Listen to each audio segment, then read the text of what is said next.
Hi, greetings, fellow lords and ladies. Well, it's that time again. That's right, it's time to take a look at another season of Game of Thrones. And this month, we're going to be taking a look at Game of Thrones Season 5. So, let's kick things off with the very first episode of Game of Thrones Season 5, The Wars to Come.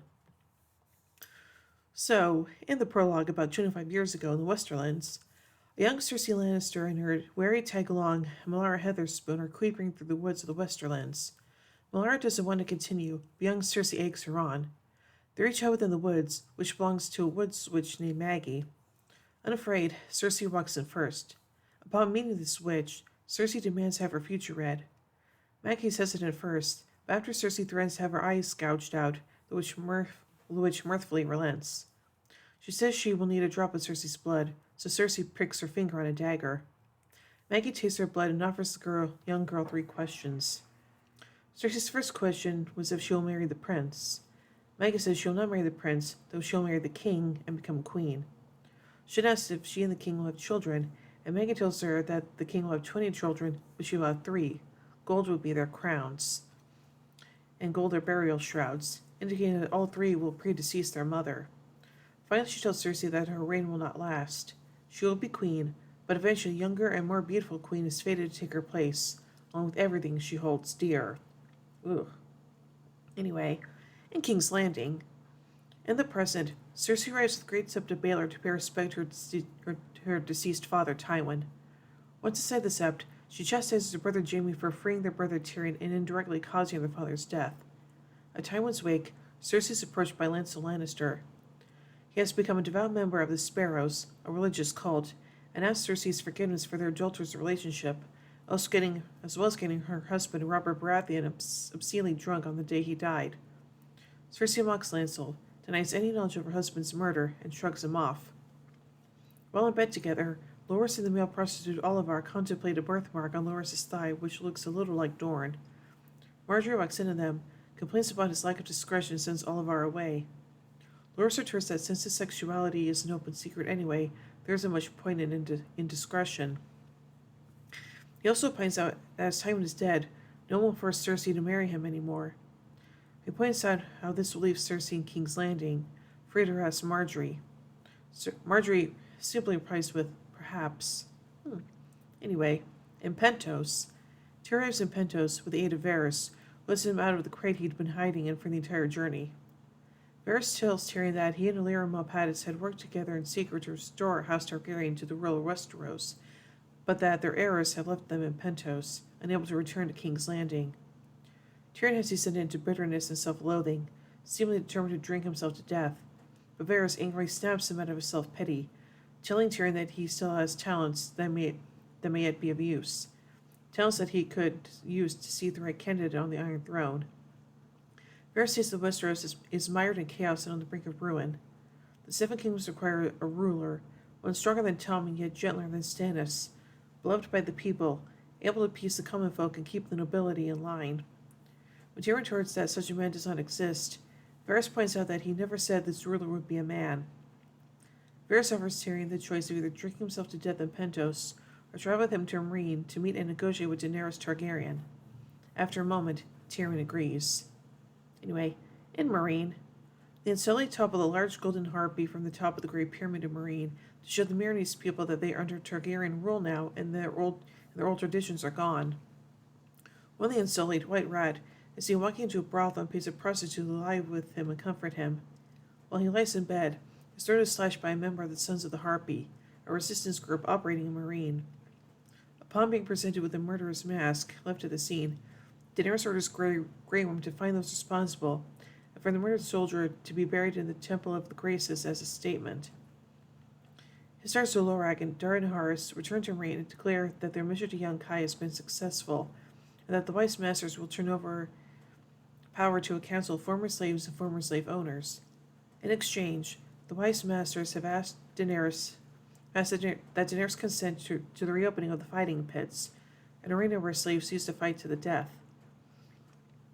Daenerys denies this request. Later, Daario convinces her to reconsider, as his youth fighting in the pits gave him the fighting skills necessary for him to join the Second Sons, where he met Daenerys. Upon hearing that Drogon hasn't been seen in weeks, Dario muses on the irony of a dragon queen with no dragons. Later, Daenerys attempts to visit Viserion and Rhaegal, whom she locked underground in the Myrmidons' catacombs to prevent them from killing innocents or fleeing, both of which Drogon did. When she approaches them, they attempt to attack her, forcing her to briskly escape the room. Oof. Anyway, in the Vale of Arryn, Littlefinger and Sansa watch over Lord Robert Arryn struggles while sparring with another young boy. While watching Robin spar, Sansa witnesses Baelish receive a message, which he reads and hides in his sleeve. Lord Young Rice has agreed to take Robin as his ward and train him to fight, but is not optimistic of his abilities, stating he swings the sword like a girl with palsy. The Littlefinger told Lord Rice that he and Sansa would be traveling to the Fingers, and instead head west. Sansa asks if they have anything to fear from Lord Yon.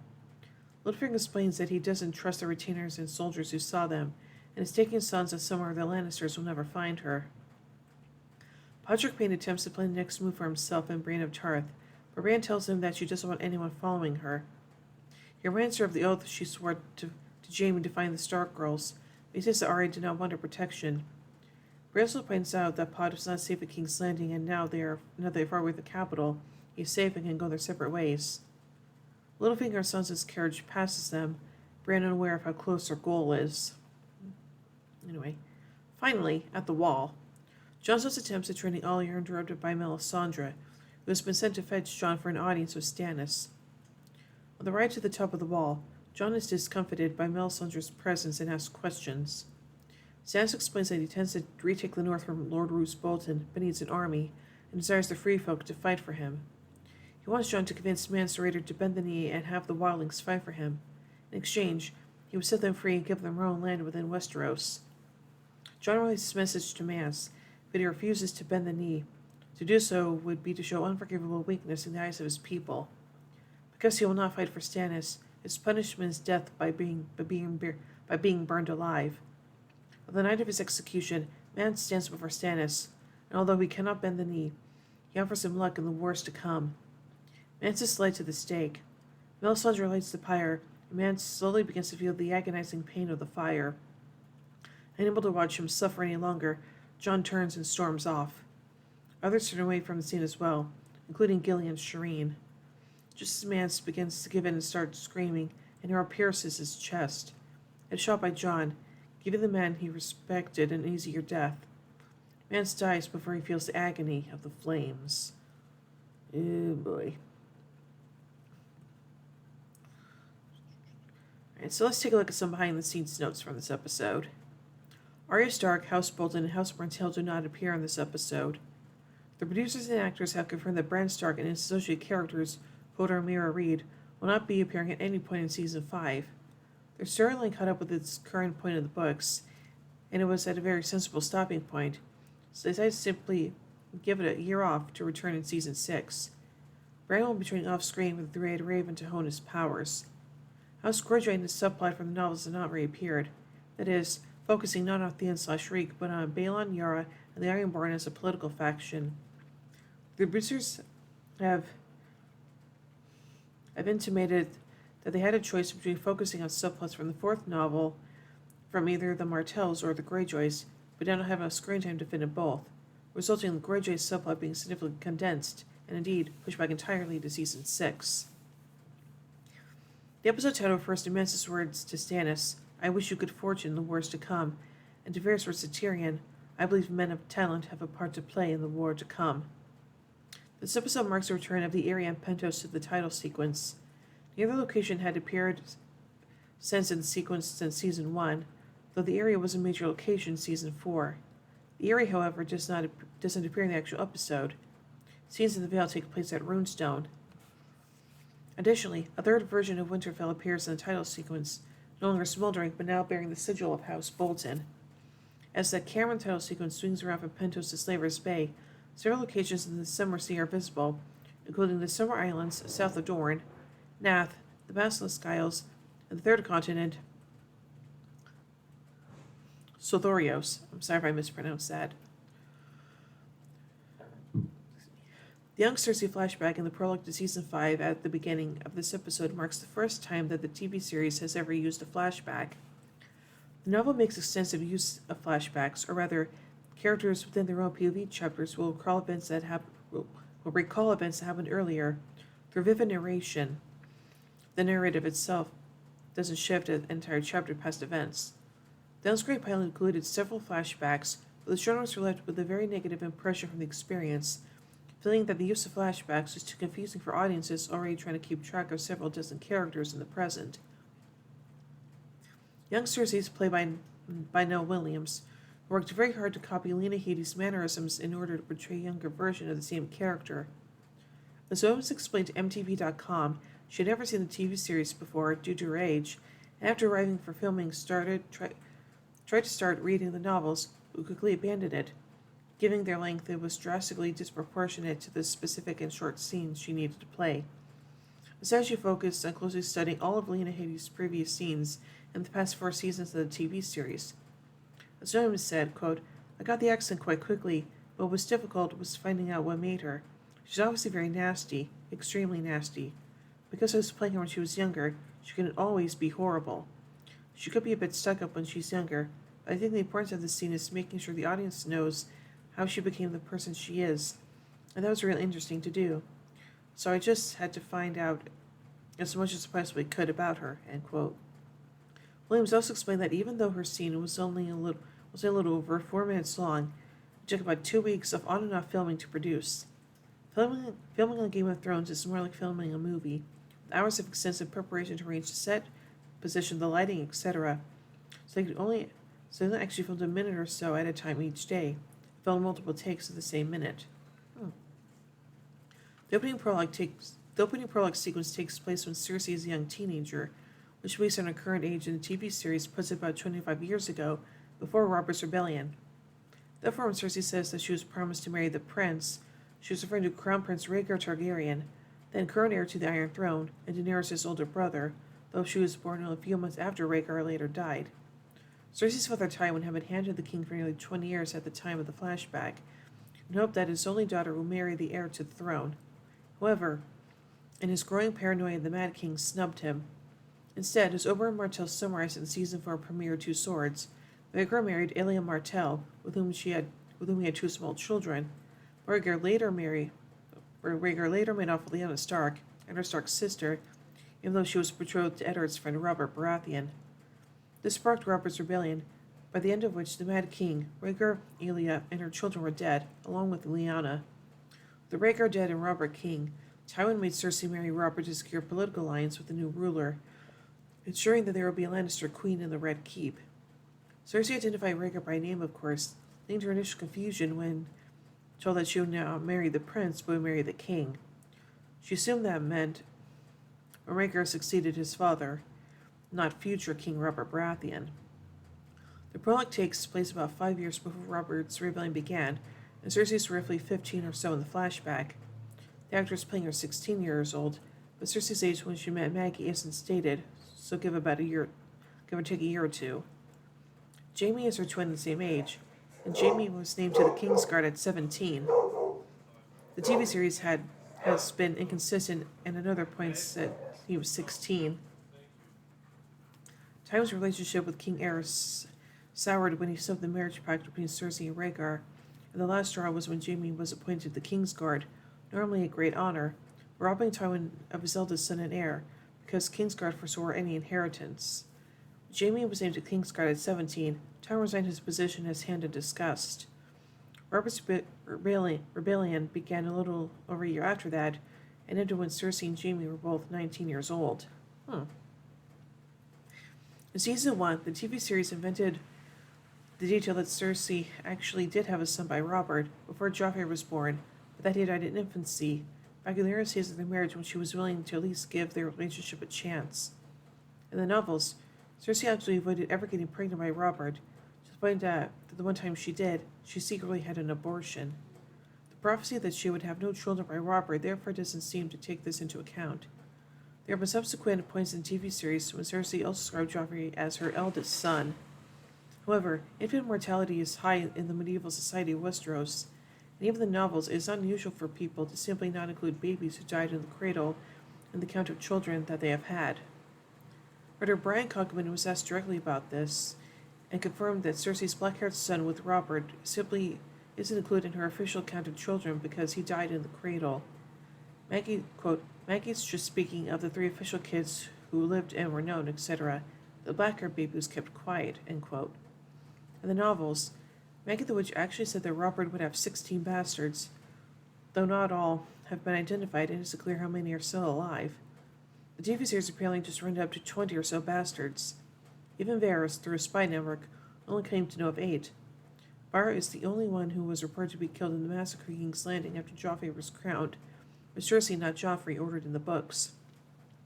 In the novels, there are 3 confirmed surviving bastards: Gendry, Edric Storm, and Maya Stone. But this may have been condensed so that Gendry is Robert's only surviving bastard at this point in the TV series. Another point of inconsistency in this episode is Cersei berating Jaime for joining the Kingsguard against their father's wishes.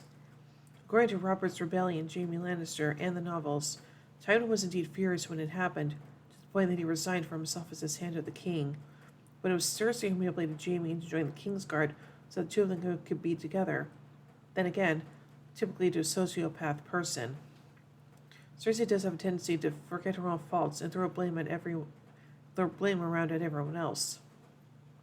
Charles Dance returns to play the corpse of Tywin Lannister, just as Jack Gleeson returned to Breaker of Chains, the episode after his character died, in order to play his corpse. Tywin's corpse appears with stones over his eyes, which have paintings of eyes on them. This is apparently a common funeral custom in Westeros, and has actually been seen throughout the series.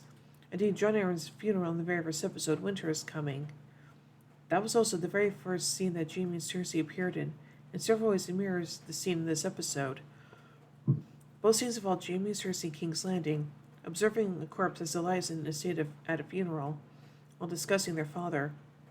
The stones over corpse's eyes were also later seen at the funeral of Hoster Tully, Walk of Punishment, and of Joffrey in Breaker of Chains. Similarly, notice the 7 vases next to Tywin's corpse. That was also seen at the previous public funerals of Jon Arryn, Hoster Tully, and Joffrey.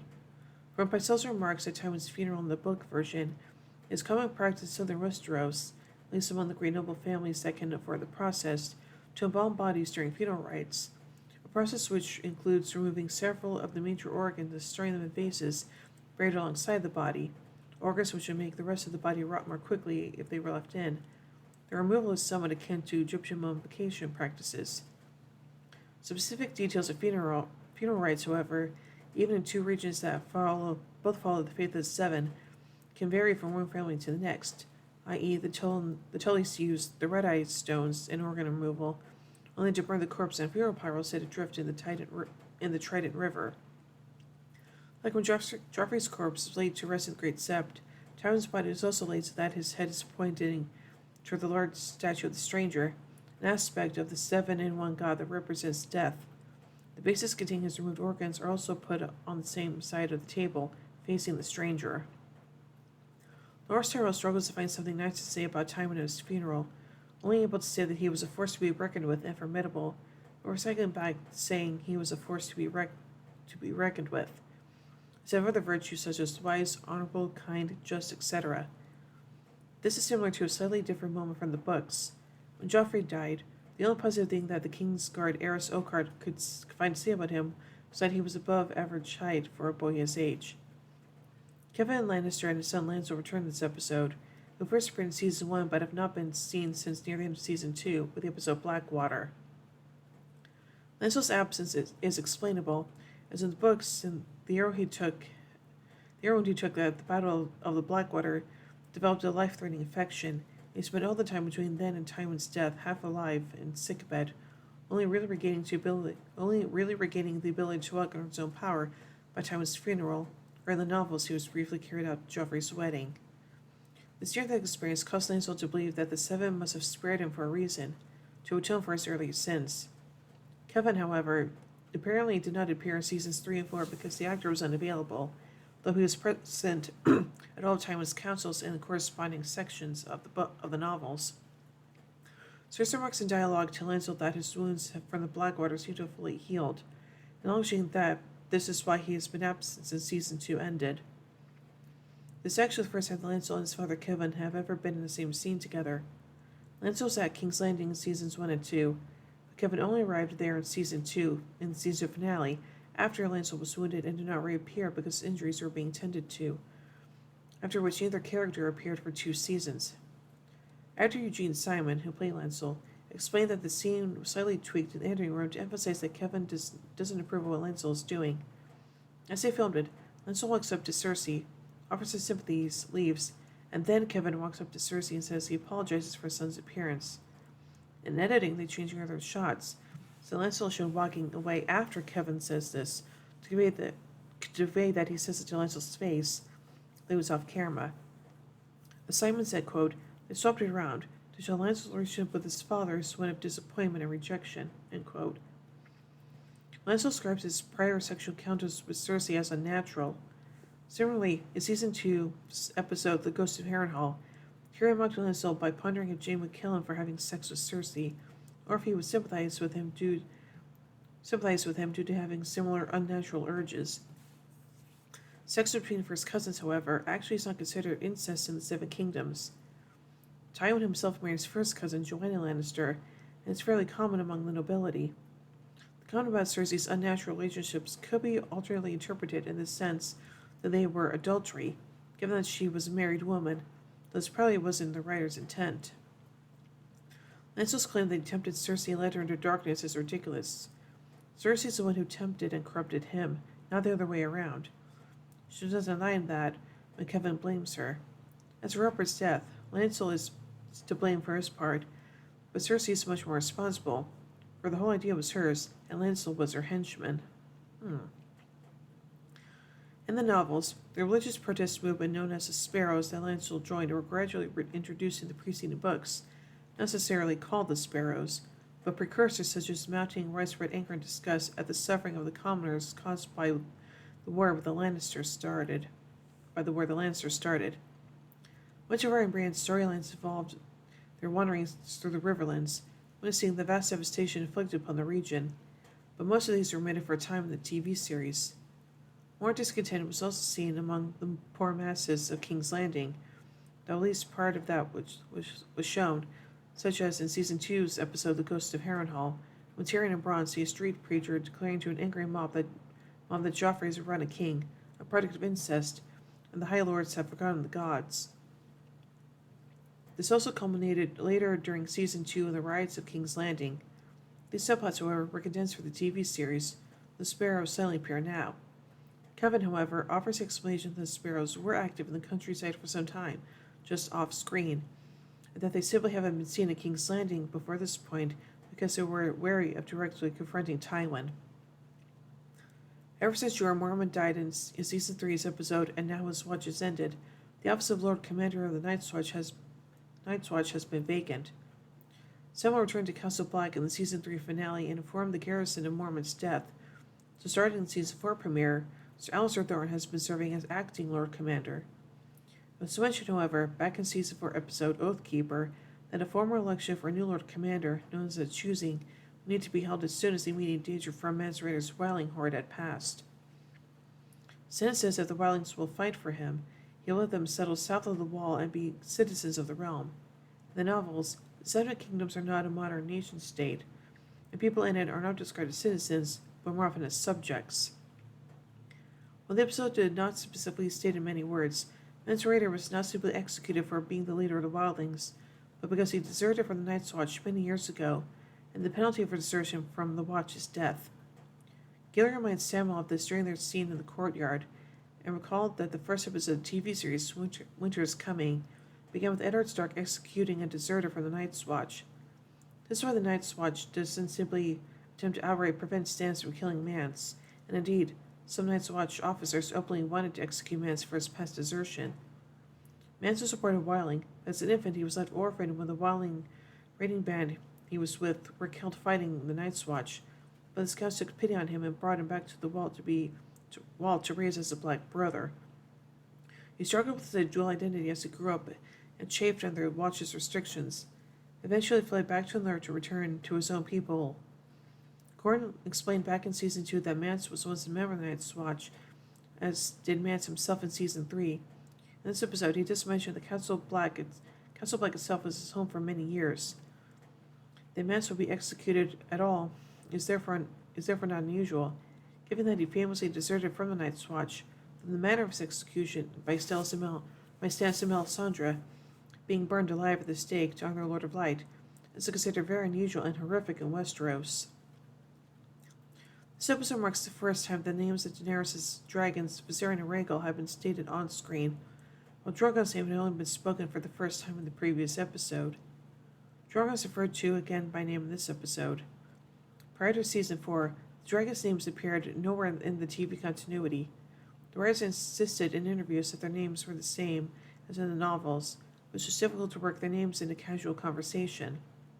During Season 4, they were at least identified by name in the HBO Viewer's Guide, but only Drogon was actually referred to by name in dialogue.